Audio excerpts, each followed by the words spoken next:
उर्दू खबरनामा देख रहे हैं आप। मैं हूं आपके साथ मुर्तज़ा अक्सर। पीएम पैकेज के तहत वादी कश्मीर में तैनात बेघर कश्मीरी पंडित मुलाजमीन ने आज जम्मू में राजभवन के बाहर एहतजाजी मुजाहरा किया और मुतालबा किया कि इन्हें महफूज मकामात पर तैनात किया जाए। इन मुलाजमीन का कहना है कि जब तक वादी कश्मीर में इन्हें महफूज माहौल फराहम नहीं किया जाता वो काम पर वापस नहीं आएंगे।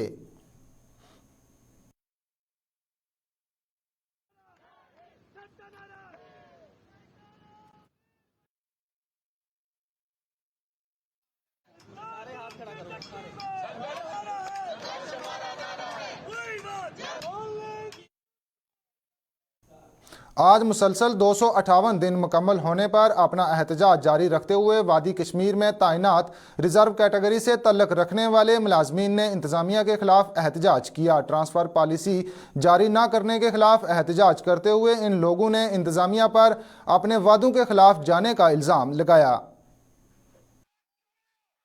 बड़े अफसोस के साथ आज फिर कहना पड़ रहा है, 258 दिन हो चुके हैं जो ट्रांसफर पॉलिसी की गुहार लगाई जा रही थी 5 जून 2022 से, और बड़े बड़े वादे किए गए सरकार की तरफ से और वकील साहिबान की तरफ से कि हम जम्मू कश्मीर के वकील हैं, आपकी ट्रांसफर पॉलिसी लागू करा के रहेंगे। तो आप देख रहे हो आज फिर पूरे 3000 मुलाजमीन जो है पूरे समाज के साथ, जितनी भी सोशल रिलीजियस ऑर्गेनाइजेशन है जम्मू कश्मीर की, सिविल सोसाइटी के साथ यहाँ पर फिर जो है प्रेस क्लब में ये सत्याग्रह, फ्लैग सत्याग्रह चल रहा है।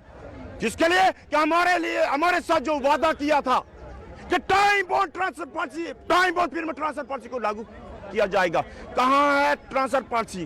टाइम भी पीरियड भी खत्म हो गया, 2022 खत्म हो चुका है और ये 2023 चल रहा है। अभी तक ट्रांसफर पॉलिसी का कोई भी कंक्रीट डॉक्यूमेंट सामने नहीं आया हुआ है और इसलिए यह आंदोलन आगे बढ़ते हुए उसी जज्बे का साथ, हिम्मत के साथ जरूर इतिहास रचाएगा, सत्य की जीत होगी।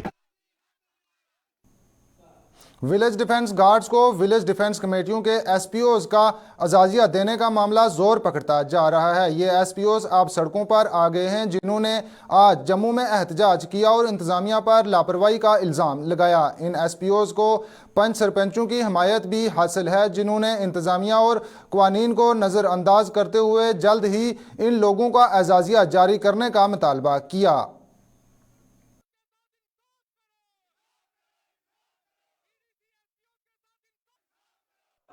एसपीओ के हक के लिए चलो दिल्ली। बीडीसी एसपीओ लगे थे, उनकी पे काट कर 4000 रुपया उनको सैलरी जो है वो उनके खाते में डालने के लिए बोला है, लेकिन कहीं पे भी जो ऑर्डर है इन बीडीसी एसपीओ का नहीं किया गया।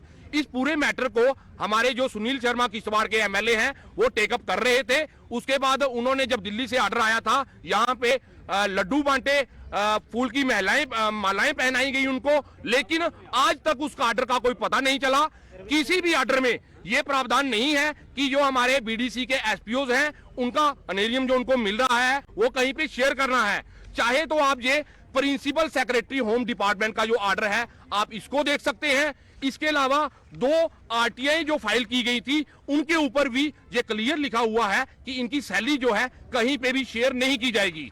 तीसरा, जो बीडीसी मेंबर हैं उनको इनकी तरफ से 4000 रुपया सैलरी बोला गया था, लेकिन हम ये डिमांड करते हैं सरकारी अराजी पर से तजावजात हटाने के लिए की जाने वाली कार्रवाइयों से बहुत से लोग हैरान हैं। इंतजामिया ने जम्मू के इलाका नई बस्ती में कई दुकानदारों को नोटिस भी जारी किए थे जिनकी रोजी रोटी छिन सकती है। ताहम अब बताया जा रहा है कि इन दुकानदारों को इंतजामिया की तरफ से कोई बड़ी यकीन दहानी भी कराई गई है। इस वक्त इस इलाके में क्या हालात हैं और दुकानदारों को क्या यकीन दहानियां कराई गई हैं, आइए देखते हैं।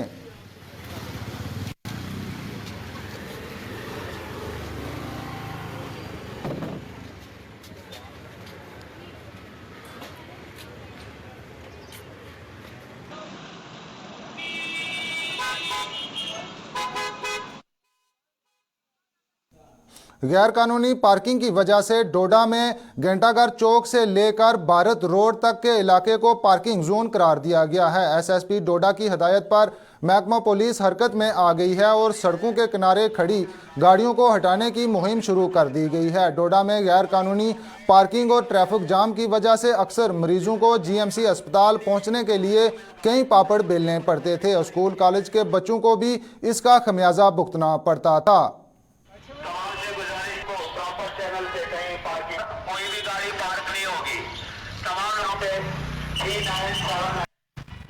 ये जो गाड़ियां हैं वो मोटर गाड़ियां रोड के ऊपर बिल्कुल पार्क ना करें। इन गाड़ियों को हटाएं, जितनी भी गाड़ियां हैं।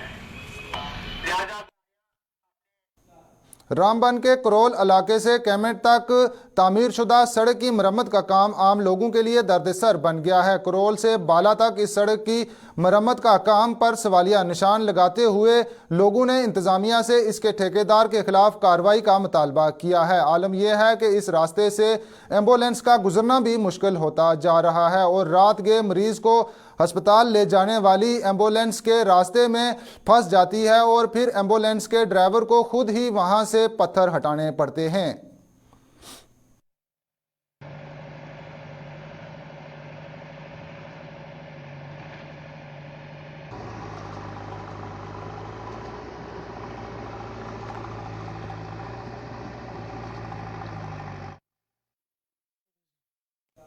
जम्मू पठानकोट हाईवे पर जम्मू के कुजवानी इलाके से सतवारी तक जेर तामीर फ्लाईओवर पर काम जोरों शोरों से जारी है। अगर तरक्की का नुक्ता नज़र से देखा जाए तो ये फ्लाईओवर जम्मू के अवाम के लिए एक अजीम तोहफा साबित होगा, लेकिन इसकी तामीर से सरकारी खजाने को भी कुछ हद तक नुकसान पहुंचा है। चंद साल कबल गंग्याल के इलाके में इस फ्लाईओवर को सड़क के पार जाने के लिए सबवे और करार दिया गया था। इस सबवे की तामीर पर करोड़ों रुपए खर्च हुए, लेकिन लोग इसे इस्तेमाल नहीं कर रहे हैं और अब इसे गिराया जा रहा है। जम्मू के डिप्टी मेयर बलविंदर सिंह बलोरिया ने भी इस पे तस्दीक की है।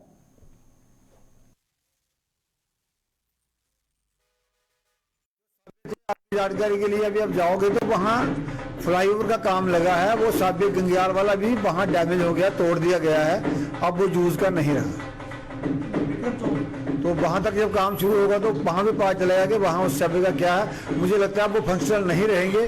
फ्लाईओवर का जो डिज़ाइन है उसमें उनको तोड़ दिया जाएगा और फ्लाईओवर के काम में वो उसका ख़त्म हो जाएगा। उसको अभी कोई यूज़ का वो नहीं रहेगा। हाँ, वो जो पहले थे हम शुरू से कह रहे थे कि ये प्लान नहीं है, इसमें जो 1.25 करोड़ रुपए का एक सबवे बना था, लेकिन उसका जो यूज़ होना चाहिए था वो नहीं हुआ। लोगों का पैसा था, उसका मिसयूज हुआ। लेकिन ये पहले का था 2011-12 के ये सैंक्शन थे, लेकिन ये काम में नहीं आए, इसका अफसोस हमें भी है। जम्मू डिवीजन में सेहत की सहूलियात की तोसी में जल्द ही एक और कड़ी शामिल होने जा रही है, जबकि जम्मू के स्टेट कैंसर इंस्टीट्यूट में ओपीडी शुरू हो चुकी है। ये जल्दी ही बोन एंड जॉइंट अस्पताल में भी शुरू हो जाएगी, जो कि जीएमसी अस्पताल के बिल्कुल सामने है। 2 principal GMC Jammu doctor Shashi Sudan Sharma ने इस प्रोजेक्ट का दौरा किया, जो तकरीबन मुकम्मल हो चुका है। इन्होंने बताया कि अस्पताल की सहूलियात आइंदा 2 महीने में शुरू हो जाएगी और इसके वसाइल भी फराहमी के साथ साथ अमले की तैनाती का अमल भी शुरू कर दिया गया है। लग जाएंगे। ये हमारा बोन एंड जॉइंट में 208 बेड्स की एडिशन है, जिसमें अगर बोन एंड जॉइंट्स की ही बात करें ऑर्थोपेडिक्स डिपार्टमेंट की, तो बड़ी सारी सुपर स्पेशलिटीज़ और सब स्पेशलिटीज़ जो है वो अलग अलग होनी चाहिए। पीडियाट्रिक ऑर्थोपेडिक्स है, ऑर्थोपेडिक ऑन्कोलॉजी है, कोई बोन बैंक बनाने की यहाँ सोच रहे हैं, ऑर्थोप्लास्टी है, स्पाइन ऑर्थोपेडिक सर्जन्स हैं, बहुत सारी ब्रांचेज हैं। तो 2 महीने लग जाएंगे। ये बिल्डिंग हमें हैंड ओवर करेंगे, इसको जल्दी ही इक्विप करके। तब तक अभी रिक्रूटमेंट्स चल रही हैं, पैरामेडिक्स भी आ जाएंगे, एक अच्छे तरीके से शुरुआत कर पाएंगे। महकमा फायर एंड एमरजेंसी में भर्तियों की तहकीकात के लिए बनाई गई कमेटी की रिपोर्ट ताहाल मंजर आम पर न आने पर उम्मीदवारों का गुस्सा आसमान पर पहुंच गया है। इन भर्तियों में सवाल उठाने वाले उम्मीदवारों ने आज जम्मू में एक मुजाहरा किया और रिपोर्ट जारी करने में ताखीर पर लेफ्टिनेंट गवर्नर इंतजामिया से जवाब मांगा। इन्होंने खबरदार किया कि अगर एक हफ्ते के अंदर रिपोर्ट मंजर आम पर न लाई गई तो वो जबरदस्त एहतजाज करने पर मजबूर हो जाएंगे। मैं श्रीनगर से यहाँ पे आया हूँ रिप्रेजेंटेटिव जो कमेटी ने इस पे जो गवर्नर साहब इस पे कमेटी बिठाई है तीन मेंबर कमेटी, उस कमेटी का जो टाइम पीरियड है वो 1 महीना हो गया है, लेकिन आज तीसरा महीना स्टार्ट होने वाला है। कमेटी टस से मस नहीं हो रही है, कमेटी अपना रिपोर्ट सबमिट नहीं कर रही है। हम कमेटी से हाथ जोड़ के मोदिबाना गुजारिश करती है आपके चैनल के माध्यम से अपना रिपोर्ट सबमिट कीजिए। उसका जो चेयरमैन है R.K. गोयल साहब है, बिग डिग्निटरी है, हमें उस पर भरोसा है, लेकिन इस किसी बड़े ब्यूरोक्रेट का हाथ है इस कमेटी पे, वो अपना रिपोर्ट सबमिट क्यों नहीं कर रहे। गवर्नर साहब, हम भी इसी जम्मू कश्मीर के लोग रहने वाले हैं, हम भी इसी धरती के रहने वाले हैं। अगर आपने मैं गवर्नर साहब से मिला हूं और गवर्नर साहब ने कहा कि फैमिली स्कैम मेरे पास पहुंच गया, अब मैं इस पर कमेटी मैंने कहना शुरू किया, जो कमेटी फैसला करेगी मैं वही करूंगा, लेकिन 3 महीना हो गया कमेटी टस से मस नहीं हो रही है। हम आपके चैनल के माध्यम से यह बात LG तक पहुंचाना चाहते हैं कि मेहरबानी निकलते हैं, लेकिन इनके पास काम ना मिलने की वजह से खाली हाथ घर लौटना पड़ता है। इन्होंने ये भी कहा कि पहले लेबर ऑफिस में स्कॉलरशिप दी जाती थी, लेकिन अब वो भी नहीं मिल रही है और इनका कहीं सुनवाई नहीं हो रही है। इन लोगों ने जिला तरक्याती कमिश्नर पुंछ और लेफ्टिनेंट गवर्नर मनोज सिन्हा से इस मामले में इनकी मदद करने की अपील की है।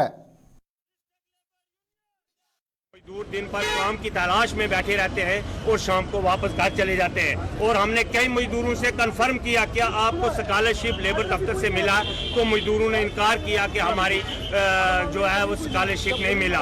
और जिन 2-4 मजदूरों को मैंने पूछा जिनकी टांग टूटी हुई है, क्या आपको वो जो पैसा है वो मिला या नहीं मिला।